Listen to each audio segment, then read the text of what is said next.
Il y a des gens, ils achètent des Lego pour construire des petites voitures, des petits avions. Il y a des adultes qui achètent aussi des Lego, mais pour construire des avions. Mesdames et messieurs, voici un avion en kit.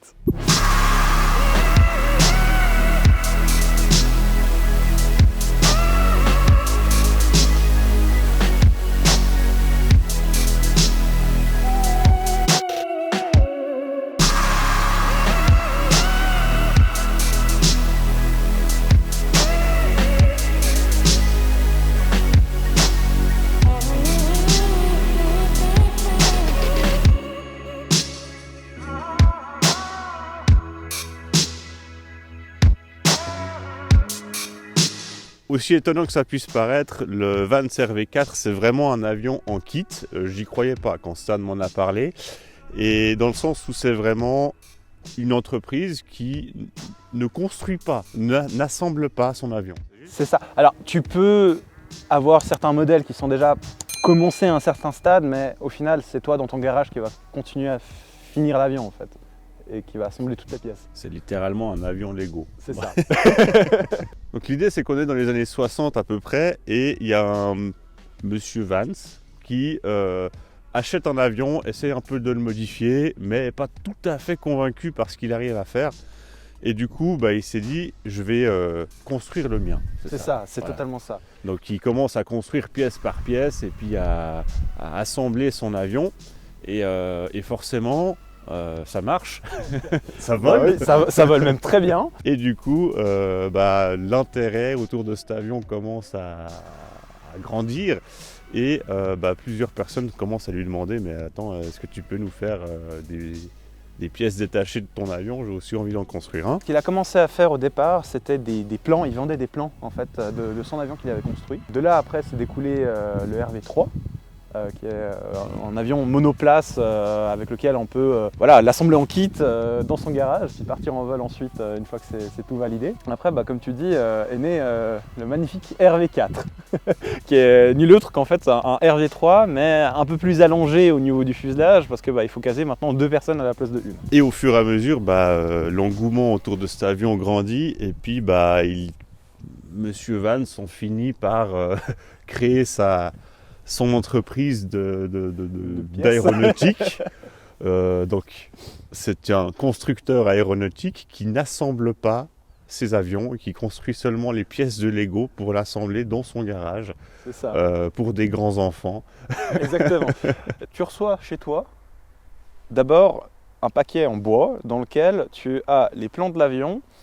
Et d'abord pour te tester comment tu sais assembler un avion, tu reçois juste une partie de l'avion qui est l'empennage, donc la partie arrière de l'avion.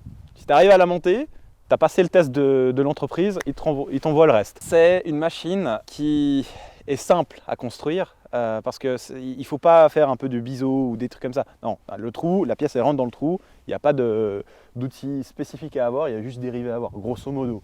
Vraiment, c'est très simple comme construction. De là, en fait, ça a fait le succès de cette entreprise et c'est plus de 11 000 avions vendus et plus de 40 ans de carrière pour cette machine-là. Vous pouvez encore en acheter, des comme ça. Et ce modèle-là, il y en a à peu près 1100, c'est ça? C'est ça, ouais. 1100 avions RV4, ce qui correspond du coup à 10% du total de ce qu'a produit cette entreprise en pièces détachées. Et en fait, cette entreprise est devenue en fait le leader dans la branche de construction à moteur. Là, il va falloir que je fasse un petit aparté pour vous expliquer ce que c'est.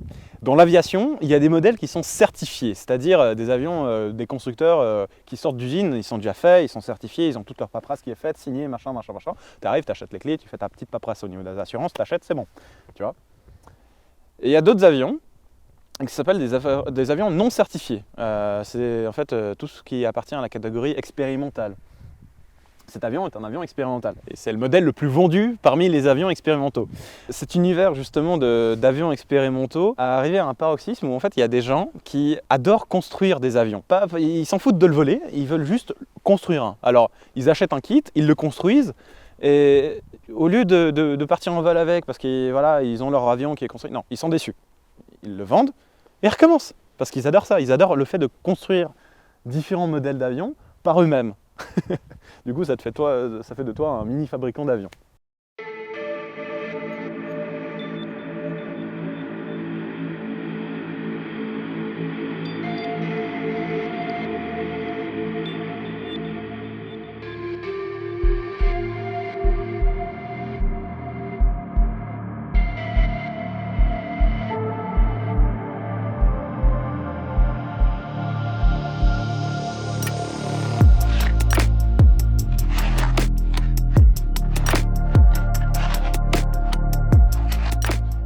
L'avion qu'on a aujourd'hui sous les yeux, c'est un Vance RV4 qui a été fait justement par un monsieur en Suisse. Après 4000 heures de boulot, il a réussi à sortir ça de son atelier, ce qui est incroyable. Aujourd'hui, c'est Florian qui nous l'a ramené de Prangin, parce que cet avion est basé à Prangin. Avec Florian, j'ai discuté, il m'a raconté un peu cette histoire de l'avion, comment est-ce qu'ils veulent, etc. C'est un avion, apparemment, d'apparence, il n'est pas énorme, comparé à d'autres machines qu'on a présentées. Vous le voyez avec ma taille, je fais quasiment 2 mètres. C'est un avion jouet. On peut en fait se dire que voilà, peut-être c'est un avion qui n'est pas forcément très solide, etc. Non, c'est un avion qui est comparable à une petite voiture sportive. Vous prenez une Peugeot, les versions sportives, ça c'est la même chose. De par sa petite taille, son petit poids du coup, il n'a pas besoin d'une énorme puissance au niveau du moteur. Il est équipé d'un moteur de 160 chevaux, ce qui est notamment pas mal pour ça. Il lui confère quand même une autonomie d'environ 4h30 de vol avec 70 litres, 60 litres dans chaque réservoir. Il a 2 réservoirs, donc au total 120 litres. 60 litres, virgule 5. 60 litres,5, exactement. Et en plus de ça, donc, on peut le voler sur 1000 km, donc facilement partir de la Suisse et descendre en Corse. Ça c'est faisable avec cet avion. On le voit assez bien, il a une tête un peu sportive. Finalement, c'est un peu la voiture sportive, mais en mode avion, mais que tu assembles à la maison. Et c'est un avion qui bombarde bien. Alors certes, il fait 160 chevaux, il y a des avions qui font cette même puissance, mais qui sont plus lourds. Là, il monte quand même à 300 km/h l'engin, donc on est quand même sur un truc assez punchy. Et moi, ce que je trouve assez intéressant, c'est que ça reste possible de voyager avec, d'aller en Corse par exemple avec, et d'avoir avec soi un petit bagage pour 3 jours, etc. Il y a un espace à l'intérieur pour mettre un petit bagage, donc même un avion avec une gueule sportive et des performances sportives, 300 km/h c'est quand même cool, il y a moyen c'est pas fait que pour le pilotage, c'est aussi fait pour le voyage. Pour rentrer dans cet avion, c'est simple, on a notre petite verrière qui s'ouvre sur le côté comme sur un avion de chasse. On a vraiment ce sentiment de rentrer dans quelque chose qui est vraiment sportif, avec l'armature qu'on retrouve ici, la plaquette du siège qui est là. Donc c'est vraiment quand même quelque chose qui a une allure sportive, extérieurement parlant et intérieurement aussi.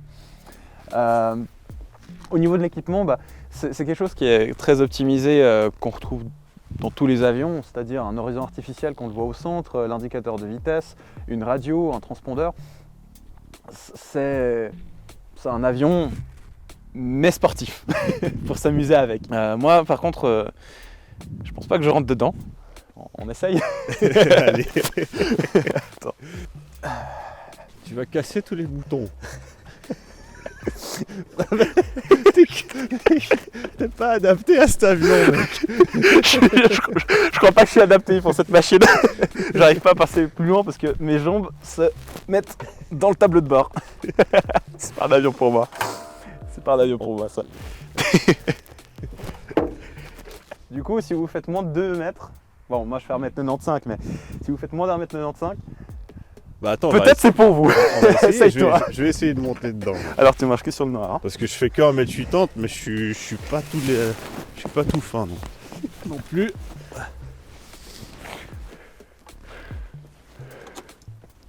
Je crois que le titre de la vidéo, ce sera l'avion dans lequel on n'a pas pu s'asseoir. L'avion dans lequel on n'arrive pas à rentrer.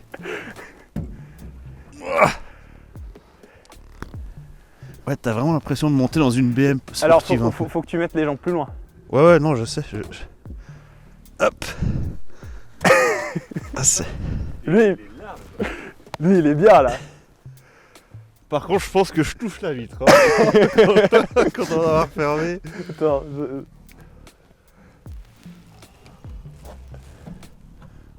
Et c'est presque... Ah, je suis... Faudrait pas y aller trop fort, parce que je pense que je tape de tous les côtés. Mais au moins j'ai la largeur qu'il faut, dans le sens je suis calé. Tu fais bouger l'avion. Donc voilà, c'est vraiment un petit avion jouet, mais qui est sportif. Donc c'est pour ça que c'est la cadreuse du jour qui va monter dans cet avion. Merci Annie. Nous, on va te suivre avec un autre avion. Avec une brouette volante. Ouais, une petite camionnette volante.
Au niveau des prix, le kit complet sans le moteur et sans l'instrumentation à l'intérieur, parce que ça vous pouvez acheter à part, la totalité vous revient vers 23 000 $.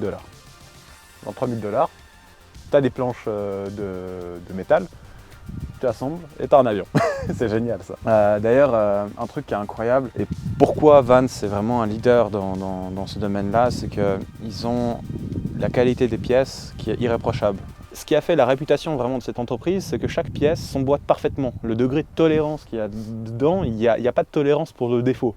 Donc, ce qui fait des kits qui sont très simples à assembler et très plaisants d'ailleurs. Ce qui se traduit aussi par un avion qui, en l'air, se comporte mais d'une manière incroyablement belle. Parce que c'est quand même un avion au manche, il est quand même assez sensible, d'après ce que j'ai compris. On le verra. On verra. Puis le moteur coûterait combien du coup? Parce que là tu as dit que c'était la Carling qui coûtait 23 000 $, mais... Ça c'est une bonne question, parce que faut savoir, voilà, la plupart des gens mettent soit un moteur de 160 chevaux de chez Continental ou Lycoming, qui sont vraiment les deux grands fabricants de moteurs à piston dans l'aviation générale. Il y a aussi un autre d'une nouvelle génération qui s'appelle Rotax. Il y en a certains, ils se sont amusés à mettre une turbine à la place d'un moteur à piston là-dedans. Là aussi, c'est possible.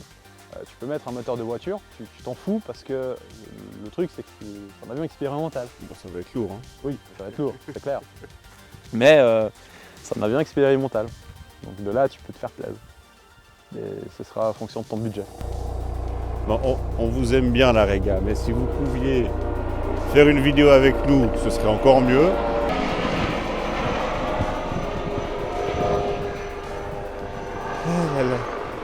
Je l'aurai un jour, je l'aurai. Plus de 1100 avions construits par des amateurs, par des pilotes qui parlent toujours de cette envie de transmettre cette beauté du paysage que l'on voit depuis le ciel. Ça sonne bien dans la tête. Que dans ta tête. Que dans ma tête, ouais, que dans ma tête. En tout cas, on est très content d'avoir pu vous présenter cet avion. Ça fait très plaisir de présenter un avion un peu sportif, un peu vraiment un peu à la Top Gun, j'ai envie de dire. Il y a un petit air. Il y a un petit air de Top Gun, c'est vrai, parce que tu peux t'amuser avec, tu peux faire 2-3 figures, parce que c'est un avion de voltige quand même, faut pas l'oublier. Et qui apporte énormément de bonheur à ses utilisateurs, à celui qui le construit, mais à celui qui le veut aussi. Venez dans l'aviation, intéressez-vous à ce que c'est tout simplement l'aviation générale, aidez-nous à la populariser. Venez voler sur ce genre de machines sur lesquelles nous on a la chance de pouvoir voler et de vous présenter. Et on vous dit à la prochaine pour une vidéo suivante. Bon, on sent on vole pas dedans parce qu'on rentre pas les deux. C'est ça c'est vrai. C'est vrai. Mais pour ceux qui ont la chance de rentrer. Abonnez-vous à Bord d'Attaque, on vous remercie d'avoir regardé cette vidéo. À la prochaine pour un nouveau test d'avion, une nouvelle vidéo tout simplement. On pète de froid. Ouais. Et je crois qu'on va s'arrêter là. Merci et au revoir. Voilà, j'ai les mains bleues. Clap, bonsoir.